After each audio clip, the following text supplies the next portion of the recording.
അയ്യ വണക്കം. മനുഷ്യ മനസാക്ഷിയെ ഞെട്ടിച്ചൊരു സംഭവമാണ് തിരുവോണ ദിനത്തിൽ കൊല്ലം മൈനാഗപ്പള്ളിയിൽ നടന്നത് എന്നുള്ള കാര്യത്തിൽ തർക്കമില്ല.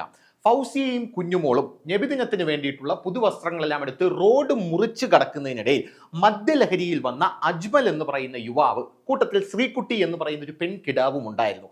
ഇവർ ഫൗസിയെയും കുഞ്ഞുമോളെയും ഇടിച്ചു തെറിപ്പിക്കുന്നു. തെറിച്ചു വീണ കുഞ്ഞുമോൾ റോഡിൽ നിന്ന് എഴുന്നേൽക്കാൻ ശ്രമിക്കുന്ന ആ സമയത്ത് അജ്മൽ എന്ത് ചെയ്യുന്നു? വണ്ടി മുന്നോട്ടെടുക്കുന്നു. വണ്ടി മുന്നോട്ടെടുക്കുന്നത് പിറകിലോട്ടെടുത്തിട്ട് മുന്നോട്ടെടുക്കുകയാണ്. ആദ്യം ഒരു തവണ മുന്നോട്ടെടുത്ത് കുഞ്ഞുമോളുടെ ദേഹത്തൂടെ കയറ്റി ഇറക്കാൻ ശ്രമിച്ചു, പക്ഷെ വണ്ടി കയറിയില്ല. അതുകൊണ്ട് പിറകിലോട്ടെടുത്ത് മുന്നോട്ടെടുത്ത് കുഞ്ഞുമോളുടെ ദേഹത്തൂടെ വണ്ടി കയറ്റി കുഞ്ഞുമോളുടെ റിബ് കേജിലൂടെയും കഴുത്തിലൂടെയും വണ്ടി കയറി ഇറങ്ങി റിബ് കേജ് ഒടിഞ്ഞ് ശ്വാസകോശത്തിൽ കുത്തിക്കയറി മരണം സംഭവിക്കുകയായിരുന്നു. ഈ വിഷയത്തിൽ പോലീസ് ഇവരെ രണ്ടുപേരെയും പിടിച്ചു. ഇവരെ രണ്ടുപേരെയും പിടിച്ചപ്പോഴാണ് സംഭവ ബഹുലമായിട്ടുള്ള കഥകൾ പുറത്തു വരുന്നത് എന്നുള്ളതാണ് വേറൊരു കാര്യം. അപ്പോൾ തന്നെ നാട്ടുകാർ ഇവരെ ഓട്ടിച്ചിട്ട് പിടിക്കുന്ന ഒരു സാഹചര്യം ഉണ്ടായിരുന്നു. അവനിട്ട് നല്ല പെരുക്കാണ് പെരുക്കിയത് എന്നുള്ളത് വേറൊരു കാര്യം. ഇവിടെ അതായത് കുഞ്ഞുമോളുടെ ദേഹത്ത് അജ്മൽ വണ്ടി കയറ്റി ഇറക്കുന്ന ആ സമയത്ത് അവിടെ നിന്ന് വിന്ധ്യ എന്ന് പറയുന്ന ദൃക്സാക്ഷി പറയുന്ന മൊഴി ഇങ്ങനെയാണ്. വിന്ധ്യ പറയുന്നത്, കുഞ്ഞുമോളുടെ ദേഹത്തേക്ക് വണ്ടി കയറ്റി ഇറക്കല്ലേ, അവർ എഴുന്നേൽക്കാൻ ശ്രമിക്കുന്നുണ്ട്, അവർക്ക് നിസ്സാര പരിക്കുകളേ ഉള്ളൂ എന്ന് പറഞ്ഞപ്പോഴും അജ്മൽ അത് കേട്ടില്ല. കാരണം ഇവൻ മദ്യലഹരിയിലായിരുന്നു. MD, MA, MBBS, MA എന്തൊക്കെയോ അടിച്ചു കയറ്റിയിട്ടുണ്ടായിരുന്നു അവൻ. അങ്ങനെ ഇവൻ വണ്ടി പിറകിലോട്ടെടുത്ത് അവരെ തലയിൽ കൂടെ കയറ്റിക്കൊണ്ട് പോയി എന്നാണ് ദൃക്സാക്ഷികളുടെ മൊഴി. അതിനുശേഷം 7 കിലോമീറ്റർ വരെ വണ്ടി സഞ്ചരിച്ചു. 2 സ്കൂട്ടറുകാരെ ഇടിച്ചു. ശേഷം കോടതി വളപ്പിനുള്ള മതിലിൽ ഇടിച്ച് വണ്ടി നിന്നു. അപ്പോഴേക്കും ശ്രീകുട്ടി വണ്ടിയിൽ നിന്ന് ചാടി ഇറങ്ങി പൊത്തിട്ടോണ്ട് ഓടി നേരെ ആക്ഷൻ ഹീറോ ബിജുവിൽ അസീസ് കയറി ചെല്ലുന്നത് പോലെ കുറച്ച് ചോറ് തരുമോ ചേച്ചി എന്ന് പറഞ്ഞ് അപ്പുറത്തെ വീട്ടിലോട്ട് ഓടിക്കയറി. എവനാണെങ്കിൽ ഏതോ വിളവാര ഓടിയപ്പോൾ നാട്ടുകാർ മൊത്തം ഇവനെ ഓട്ടിച്ചിട്ട് പിടിച്ച് നല്ല പെരുക്കി ഇവനെ എടുത്തു കൊടുത്തു. ചോറ് തരുമോ ചേച്ചി എന്ന് പറഞ്ഞ് ശ്രീകുട്ടി ഓടി അവിടെ കയറിയപ്പോൾ അവിടെയുള്ള വീട്ടുകാർ തന്നെ ശ്രീകുട്ടിയെ പിടിച്ച് താടിക്കിട്ട് തട്ടി പോലീസിനോ നാട്ടുകാർക്ക് ഏൽപ്പിക്കുന്ന കാഴ്ചയാണ് കാണാനായിട്ട് സാധിക്കുന്നത്. അപ്പോഴാണ് ഈ കഥയെല്ലാം പുറത്തു വരുന്നത്. അജ്മൽ എന്ന് പറയുന്ന ലഹരി കച്ചവടക്കാരന്റെ കഥ, അവന്റെ കൂടെ നടന്ന് അഴിഞ്ഞാടുന്ന ശ്രീകുട്ടിയുടെ കഥ, അത് വല്ലാത്തൊരു കഥയാണ്. അപ്പൊ നമുക്ക് ആ കഥയിലേക്ക് പോവാം. ആ കഥ എന്ന് പറഞ്ഞാൽ ഇത്തരത്തിലാണ്. അതായത് പോലീസ് പറയുന്നത് ഇത്തരത്തിലാണ്. അജ്മലിന് ഒരു സെപ്പറേറ്റ് കഥയുണ്ട്, ശ്രീകുട്ടിക്ക് ഒരു സെപ്പറേറ്റ് കഥയുണ്ട്. ശ്രീകുട്ടി എന്ന് പറയുന്ന ആ യുവതിയുടെ അമ്മയുടെ പേര് സുരഭി എന്നാണ്. ഈ സുരഭിയുടെ ഭർത്താവ് ഷാജിയാണ്. ഷാജിയുടെ വീട്ടിൽ ജോലിക്കാരിയായിട്ട് വന്നതാണ് സുരഭി അവിടെ ജോലിക്കാരിയായിട്ട് വരുന്നു. അങ്ങനെ സുരഭി ഗർഭിണിയാകുന്നു. ശ്രീകുട്ടിയെ ഗർഭം ധരിക്കുന്നു. ആ സമയത്ത് സുരഭിയുടെ മുതലാളിയായിട്ടുള്ള ഷാജിയുടെ ഭാര്യ ഡൈവോഴ്സ് ആയി പോകുന്നു. അങ്ങനെ ആയിപ്പോയപ്പോൾ ഷാജി എന്ത് ചെയ്യുന്നു? സുരഭിയെ വിവാഹം കഴിക്കുന്നു. ഇവരുടെ വീട്ടിൽ കാറുണ്ട്, ഒരു കുതിരയുണ്ട്, കുതിരയ്ക്ക് ഒരു കുതിരക്കാരനുണ്ട്. ഇതിൽ ശരപഞ്ചരത്തിന്റെ ഒരു ചെറിയ എലമെന്റ് കൂടെ കടന്നു വരുന്നുണ്ട്. അങ്ങനെ ശ്രീകുട്ടി പഠിക്കുന്നു, വളരുന്നു. ശ്രീകുട്ടി ഒരു വലിയ യുവതിയാകുന്നു. 18 വയസ്സാകാൻ കാത്തു നിൽക്കുകയായിരുന്നു ആ യുവതി. 18 വയസ്സായ അപ്പം തന്നെ പൊത്തിട്ടുകൊണ്ട് കുതിരക്കാരൻ്റെ കൂടെ നേരെ ഒളിച്ചോടിപ്പോയി. തമിഴ്നാട്ടിൽ എങ്ങോട്ടാണ് പോയതെന്നാണ് കേൾക്കുന്നത്. കുതിരക്കാരൻ്റെ കൂടെ ഒളിച്ചോണ്ട് പോയി. കുതിരക്കാരൻ കം ഡ്രൈവർ ആയിരുന്നു അവൻ എന്ന് പറയുന്നത്. അവൻ്റെ കൂടെ ഒളിച്ചോടിപ്പോയി. പിന്നീട് ഇവൾ തിരിച്ചു വന്നത് ഒരു കൈക്കുഞ്ഞുമായിട്ടാണ്.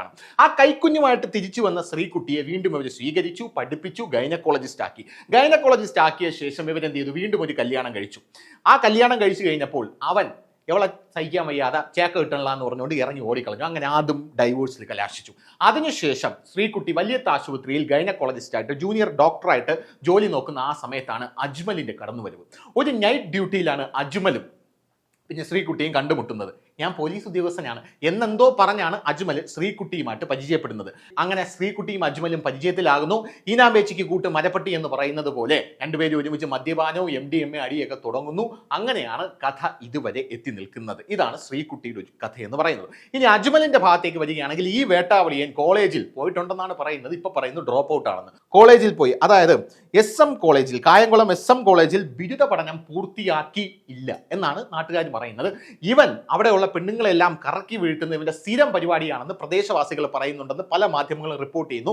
പോലീസിനും ഈ മൊഴി കിട്ടിയിട്ടുണ്ട്. അങ്ങനെ സകല പെണ്ണുങ്ങളെയും കറക്കി വീഴ്ത്തുന്ന ഇവൻ SM കോളേജിൽ പഠിക്കാനായിട്ട് പോയി. പഠിത്തം പൂർത്തിയാക്കാതെ പുറത്തിറങ്ങി. അതിനുശേഷം കുറച്ച് നാൾ സിനിമയിലോട്ട് പോകാമെന്ന് വെച്ചു. സിനിമയിലൊക്കെ ഇവന് പറ്റിയ സ്ഥലമാണ്. ഇപ്പൊ ഹേമ കമ്മിറ്റി റിപ്പോർട്ടൊക്കെ പുറത്തു വന്നിട്ടുണ്ടല്ലോ. ഒരു പവർ ഗ്രൂപ്പൊക്കെ ആയിട്ട് വളർന്ന് പന്തലിച്ചേനെ ഈ വേട്ടാവളിയൻ. അങ്ങനെ സിനിമയിലോട്ട് പോകാൻ ശ്രമിച്ചു. സിനിമയിൽ ഒരു പൾസർ സുനിക്ക് ചിലപ്പോൾ ഒരു വെല്ലുവിളിയായി പോയനെ. അങ്ങനെ സിനിമയിലേക്ക് പോകാൻ ശ്രമിച്ചപ്പോൾ ഇതെന്റെ മേഖലയല്ലാന്ന് തിരിച്ചറിഞ്ഞുകൊണ്ട് തന്റെ മേഖല ഏതാണെന്ന് തപ്പി അവസാനം ചന്ദനം കടത്തിലോട്ട് തിരിഞ്ഞു. അങ്ങനെ ചന്ദനം കടത്താനായിട്ട് പോയി പോലീസ് പിടിച്ചു. അതിനുശേഷം ലഹരിക്കടത്തുണ്ടായിരുന്നു, പിടിച്ചുപറി ഉണ്ടായിരുന്നു, കാറ് മോഷണം ഉണ്ടായിരുന്നു, പല തൊഴിലുകൾ ചെയ്ത് അതിലെല്ലാം അഗ്രഗണ്യനായതിനു ശേഷമാണ് അജ്മൽ ഈ പെൺകുട്ടിയെ പരിചയപ്പെടുന്നത്, ശ്രീകുട്ടി എന്ന് പറയുന്ന പെണ്ണിനെ പരിചയപ്പെടുന്നത്. അങ്ങനെ ഞാൻ പറഞ്ഞില്ലേ, ഈരാമ്പേച്ചിക്ക് മരപ്പെട്ടി കൂട്ട് എന്നുള്ള രീതിയിൽ അജ്മലും ശ്രീകുട്ടിയും ഒന്നിക്കുന്നു, വീട്ടിൽ ഒരുമിച്ചിരുന്ന് അടി തുടങ്ങുന്നു. അത് മദ്യപാനമാണെന്ന് പറയുന്നു. പോലീസ് വേറെ എന്തെങ്കിലും ലഹരി പദാർത്ഥങ്ങൾ ഇവർ കഴിച്ചിട്ടുണ്ടോ സംശയമുണ്ടോ എന്ന് പറയുന്നു. ശ്രീകുട്ടി ലഹരിക്ക് അടിമയാണെന്ന് നാട്ടുകാർ മുഴുവൻ പറയുന്നുണ്ട്. MDMA ഒക്കെ ശ്രീകുട്ടി സുലഭമായി ഉപയോഗിക്കും എന്നാണ് പോലീസിനടക്കം സൂചന കിട്ടിയിട്ടുള്ളത്. അപ്പോൾ ആ ഒരു സാഹചര്യത്തിൽ അജ്മൽ എന്ന് പറയുന്നവൻ ലഹരി കച്ചവടക്കാരൻ കൂടെയാണല്ലോ. ആ സാഹചര്യത്തിലാണ് അജ്മലും ശ്രീകുട്ടിയും ഒന്നിക്കുന്നത്. ഇവരെന്ത് ചെയ്തു? ഇവർ ആ സംഭവ ദിവസം ഇവർ ശംഭു എന്ന് പറയുന്ന ഇവന്റെ സുഹൃത്തിന്റെ വീട്ടിലെത്തി സംഭവ ദിവസം ഭക്ഷണം കഴിക്കുന്നു. ശംഭുവിന്റെ കാറിലാണ് കരുനാഗപ്പള്ളിയിലേക്ക് പോകുന്നത്. അങ്ങനെ ശംഭുവിന്റെ കാറിൽ കരുനാഗപ്പള്ളിയിലേക്ക് പോകുമ്പോൾ ഒരു സുഹൃത്തും കൂടെ ഉണ്ടായിരുന്നു. അവൻ എന്തോരോ ഭാഗ്യത്തിന്, അവന്റെ പൂർവ്വപിതാക്കന്മാർ ചെയ്ത പുണ്യമായിരിക്കും, അവൻ പകുതി വഴി വെച്ച് ഇറങ്ങിപ്പോയി എന്ന് പറയാൻ ഇവര് വണ്ടിയിൽ അടിച്ചടിച്ചായിരുന്നു വരുന്നത്. മദ്യപാനം. അങ്ങനെ മദ്യപാനം അടിച്ചടിച്ച് വെള്ളം അടിച്ചായിരുന്നു വന്നിരുന്നത്. അങ്ങനെ വെള്ളം അടിച്ച് വരുന്ന ആ സാഹചര്യത്തിൽ അവിടെയുള്ള ഒരാളൊഴിഞ്ഞൊരു ഗ്രൗണ്ടിൽ ഇവർ വണ്ടി ഒതുക്കി നിർത്തി, ആ മൈതാനത്ത് ഒതുക്കി നിർത്തി.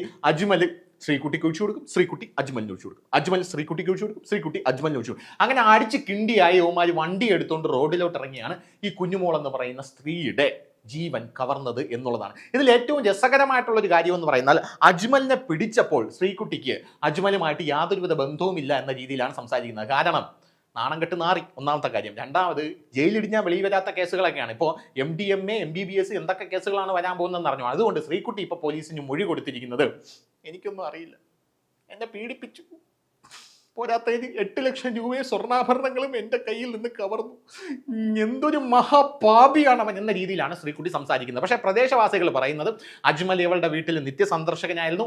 ഒരു വാടക വീട് എടുത്തിട്ടുണ്ട് ആ ഹോസ്പിറ്റലിൻ്റെ തൊട്ടടുത്തായിട്ട്. അതുകൊണ്ട് അജ്മൽ ഇവളുടെ വീട്ടിൽ നിത്യസന്ദർശകനായിരുന്നു. അജ്മൽ മാത്രമല്ല, രാത്രിയിൽ പല പുരുഷന്മാർ അവിടെ സന്ദർശിക്കാൻ വരുന്നുണ്ട്. അവരുടെ കൂടെയെല്ലാം അവിടെ പാർട്ടി നടക്കാറുണ്ട്. പ്രദേശവാസികൾ പറയുന്നതാണ്, പാർട്ടി നടക്കാറുണ്ട്. അങ്ങനത്തെ ഒരു സാഹചര്യത്തിലൂടെയാണ് ആ വീടും കുടുംബവും കടന്നു പോയിക്കൊണ്ടിരിക്കുന്നത്. അതായത് ശ്രീകുട്ടിയുടെ ഫാമിലി കടന്നു പോയിക്കൊണ്ടിരിക്കുന്നത്. പിന്നെ ശ്രീകുട്ടിക്ക് ഒരു കുഞ്ഞുണ്ട്. ആ കുഞ്ഞ് എവിടെയാണെന്ന് അറിയില്ല, അതിനെപ്പറ്റി നമുക്ക് അറിയേണ്ട ആവശ്യവുമില്ല. അപ്പോൾ ഇതാണ് ഇവരുടെ സ്റ്റോറി എന്ന് പറയുന്നത്. നിലവിലെ സിറ്റുവേഷൻ എന്താണെന്ന് വെച്ചാൽ, ഇവനെ റിമാൻഡിൽ വാങ്ങാനായിട്ട് പോവുകയാണ് പോലീസ്. നാട്ടുകാർ കൊടുത്തതിൻ്റെ ബാക്കി ഇടി പോലീസ് കൊടുക്കും എന്നാണ് നമുക്ക് മനസ്സിലാക്കാനായിട്ട് സാധിക്കുന്നത്. ഇടിച്ച് പദം വരുത്തിയിട്ടുണ്ട് അവിടെയുള്ള നാട്ടുകാരെന്ന് അറിയാനായിട്ട് സാധിക്കുന്നു. കാരണം നാട്ടുകാർ കരഞ്ഞു പറഞ്ഞിട്ട് ഇവൻ വണ്ടി എടുത്തുകൊണ്ട് മുന്നോട്ട് പോയതാണ്. ഇവൻ 2-3 സ്കൂട്ടർ യാത്രക്കാരെയും ഉരസി, അതിനുശേഷം കോടതി മതിലിടിച്ചാണ് വണ്ടി സ്റ്റോപ്പ് ചെയ്തിട്ട് ഇവൻ ഇറങ്ങി ഓടിക്കളയായിരുന്നു. ശ്രീകുട്ടി വണ്ടിയുടെ പിറകെ ഇരിക്കുകയായിരുന്നു. അതുവരെ ശാലീന കുലീനയായിട്ടിരുന്ന ശ്രീകുട്ടി വണ്ടി ഇടിച്ചപ്പോൾ ശ്രീകുട്ടി കണ്ടം വഴി ഇറങ്ങി ഓടുകയായിരുന്നു എന്നാണ് നമുക്ക് അറിയാനായിട്ട് സാധിച്ചത്. അവരെയും പിടിച്ചിട്ടുണ്ട്, 2 പേര്. ഇപ്പോൾ ശ്രീകുട്ടി അട്ടക്കുളങ്ങര ജയിലിലാണ് പോലീസ് കൊണ്ടിട്ടിരിക്കുന്നത് എന്നാണ് നമുക്ക് മനസ്സിലാക്കാനായിട്ട് സാധിക്കുന്നത്. അജ്മലിനെ നാട്ടുകാർ കൊടുത്തതിന്റെ ബാക്കി കൊടുക്കാനായിട്ട് പോലീസ് ഇങ്ങോട്ട് കൊണ്ടുപോകും എന്നുള്ളത് നമുക്ക് വഴിയെ അറിയാനേ സാധിക്കുകയുള്ളൂ. ഇതിൽ ഏറ്റവും അടുത്ത രസകരമായിട്ടുള്ള ഒരു കാര്യം എന്ന് പറയുന്നത്, ഈ അജ്മലിനെ മർദ്ദിച്ച അവിടെയുള്ള ആൾക്കാർക്കെതിരെ കേസെടുക്കും എന്നുള്ളതാണ് ഏറ്റവും രസകരമായിട്ടുള്ള വേറൊരു കാര്യം. അത് കേസെടുക്കണമെന്നുള്ള നിയമപരമായിട്ട് നോക്കിക്കഴിഞ്ഞാൽ അങ്ങനെ നമുക്ക് മർദ്ദിക്കാനായിട്ട് യാതൊരുവിധ പ്രൊവിഷനും ഇല്ല എന്നുള്ളത് സത്യമാണ്. പക്ഷേ ഒരു പാവം സ്ത്രീയെ കാറ് കയറ്റിക്കുന്ന, നാട്ടുകാരെ മുഴുവനും ആക്രമിക്കാൻ ശ്രമിച്ച, മദ്യലഹരിയിൽ ആക്രമിക്കാൻ ശ്രമിച്ച, വണ്ടിയും കൊണ്ട് കയറ്റാൻ ചെന്ന യവനെ ആ വണ്ടി തുറന്ന് പുറത്തിറങ്ങിയപ്പം നാട്ടുകാരൊന്ന് പെരുക്കി. യവൻ പറയുന്നത്, ആ കുഞ്ഞുമോളുടെ ദേഹത്തൂടെ ഞാൻ വണ്ടി കയറ്റി ഇറക്കിയതിൻ്റെ പ്രധാനപ്പെട്ട കാരണം നാട്ടുകാർ ഓടിക്കൂടിയപ്പോൾ ഇവരെന്നെ കൈകാര്യം ചെയ്ത് കളയുമെന്ന് ഞാൻ പേടിച്ചു പോയി എന്നാണ് അജ്മൽ പറയുന്നത്. അതേ പേടി നാട്ടുകാർക്കും ഉണ്ടെന്ന് നാട്ടുകാർ തിരിച്ചങ്ങ് പറഞ്ഞാൽ മതിയല്ലോ. അതായത് ഇത്രയും പേരെ വണ്ടി ഇടിച്ച് കൊലപ്പെടുത്താൻ ശ്രമിച്ച യവൻ, ഒരു സ്ത്രീ മരണപ്പെടുകയും ചെയ്തു. അവൻ വണ്ടിയിൽ നിന്ന് പുറത്തിറങ്ങുമ്പോൾ യവൻ ഏത് ലെവലിലാണ് നിൽക്കണമെന്ന് നമുക്ക് അറിയാൻ പാടില്ലല്ലോ. യവന്റെ കയ്യിൽ തോക്കുണ്ടോ, ബോംബുണ്ടോ, കത്തിയൊന്നുണ്ടോ ഒന്നും അറിയാൻ പാടില്ല. പോലീസ് ചെയ്യുന്ന അതേ പണി തന്നെയാണ്. അതായത് ഒരു പ്രതിയെ പിടിക്കാൻ പോകുമ്പോൾ 2 പേരിക്കും പോലീസ്. അത് പോലീസിന് ചെയ്യാം, പക്ഷെ നാട്ടുകാർക്ക് ചെയ്തുകൂടാ. പക്ഷേ സ്വയരക്ഷാർത്ഥം നാട്ടുകാരത് ചെയ്തു എന്ന് പറഞ്ഞു കഴിഞ്ഞാൽ അതിൽ വലിയ സംഭവമൊന്നുമില്ല, അല്ലെങ്കിൽ അതിൽ വലിയ അതിശയോക്തി ഒന്നുമില്ല എന്ന് നമുക്ക് ചെറുതായിട്ടൊന്ന് ഒരു യുക്തിപരമായിട്ട് ചിന്തിച്ചു കഴിഞ്ഞാൽ മനസ്സിലാക്കാനായിട്ട് സാധിക്കും. കാരണം പോലീസ് പലപ്പോഴും പല ആൾക്കാരെ പിടിക്കാൻ നാട്ടുകാരുടെ സഹായം തേടാറുണ്ട്, അവന്മാർ നാട്ടുകാരെ ആക്രമിക്കാറുണ്ട്, നാട്ടുകാരിട്ട് പെരിക്കാറുമുണ്ട്. അതൊന്നും പോലീസിന് പ്രശ്നമുള്ള കേസല്ല. പക്ഷേ ഇവിടെ CCTV ദൃശ്യങ്ങളുണ്ട്, അതാണ് പ്രശ്നമായി മാറിയത്. കാരണം അജ്മലിനെ നാട്ടുകാരെ അടിക്കുന്ന CCTV ദൃശ്യങ്ങളുണ്ട്. ആ CCTV ദൃശ്യങ്ങൾ ഉള്ളത് കൊണ്ട് തന്നെ അജ്മലും മൊഴി കൊടുത്തിട്ടുണ്ട്. നാട്ടുകാർ എനിക്കിട്ട് നല്ല പെരുക്കി എന്ന് പറയുന്ന ഒരു കാര്യം അജ്മലും പറയുന്നുണ്ട്. അപ്പൊ ഈ ഒരു സാഹചര്യത്തിലാണ് ഇനി അടുത്തൊരു വമ്പൻ കേസ് ഇവർക്കെതിരെ വരുന്നത്. അതായത് ഒരു സ്ത്രീയെ വണ്ടി ഇടിച്ചിട്ട ശേഷം ഇവരെന്തിനാണ് വണ്ടി എവിടെ നിന്ന് സ്പീഡിൽ എടുത്തുകൊണ്ട് പോകാനായിട്ട് ശ്രമിച്ചത് എന്ന് പോലീസ് അന്വേഷിക്കുന്നുണ്ട്. അതായത് ആ വണ്ടിക്കകത്ത് എന്തെങ്കിലും രാസലഹരിയോ മയക്കുമരുന്നോ കഞ്ചാവോ അങ്ങനെ എന്തെങ്കിലും ഉണ്ടാകാനുള്ള സാധ്യതയാണ് പോലീസ് കൂടുതലായിട്ട് കാണുന്നത്. കാരണം അങ്ങനെ ഉണ്ടെങ്കിൽ മാത്രമേ അവിടെ നിന്ന് പെട്ടെന്ന് പോകാൻ ഒരു വെപ്രാളം ഉണ്ടാവൂ. കാരണം വണ്ടി ഇടിച്ച് കൊന്നാൽ ഒരു കൊലക്കേസ്, ഒരു സ്ത്രീ വണ്ടി ഇടിച്ച് താഴെ വീണ് കഴിഞ്ഞാൽ ആ വണ്ടിയും കൊണ്ട് അവൻ കടന്നു കളയാൻ ശ്രമിച്ചു കഴിഞ്ഞാൽ ആ സ്ത്രീ, താഴെ വീണ സ്ത്രീ എഴുന്നേറ്റ് വരും എന്ന് അവൻ വിചാരിച്ചു കാണും. നാട്ടുകാർ ഓടിക്കൂടി വണ്ടി വല്ലതും ചെക്ക് ചെയ്ത് കഴിഞ്ഞാൽ അതിനകത്ത് എന്തെങ്കിലും പിടിച്ചു പിടിച്ചു കഴിഞ്ഞാൽ അത് ഇതിലും വലിയ പ്രശ്നമാകും എന്ന് കരുതിക്കുട്ടിയാകണം അവൻ ഇത് ചെയ്തത് എന്നുള്ളതാണ് പോലീസിന്റെ ഒരു നിഗമനം എന്ന് പറയുന്നത്. പോലെ തന്നെ പോലീസ് ഇവർ വേറെ ലഹരി ഉപയോഗിച്ചിട്ടുണ്ടോ എന്ന് അന്വേഷിക്കുകയാണ് ഇപ്പോൾ. അതായത് ഇവർ മദ്യത്തിന് പുറമെ വേറെ രാസലഹരി ഉപയോഗിച്ചിട്ടുണ്ടോ എന്നുള്ള വലിയ രീതിയിലുള്ള അന്വേഷണം പോലീസ് ഇപ്പം നടത്തിയിട്ടുണ്ട്. എന്തായാലും അതിദാരുണമായിട്ടുള്ള സംഭവം ആണ് മൈനാഗപ്പള്ളിയിൽ നടന്നത് എന്നുള്ള കാര്യത്തിൽ തർക്കമില്ല. അജ്മൽ ഇപ്പോൾ പോലീസ് കസ്റ്റഡിയിലാണ്. ശ്രീകുട്ടി എന്ന് പറയുന്ന ശ്രീകുട്ടി ഇപ്പോൾ അട്ടക്കുളങ്ങര ജയിലിലുമാണ്. ഇതാണ് സ്റ്റോറി. അപ്പോൾ ശരി, കൂടുതൽ വാർത്തകളും വിശേഷങ്ങളും നിങ്ങളിലേക്ക് എത്താൻ ABC മലയാളം സബ്സ്ക്രൈബ് ചെയ്യുക, ബെൽബട്ടനും അമർത്തുക.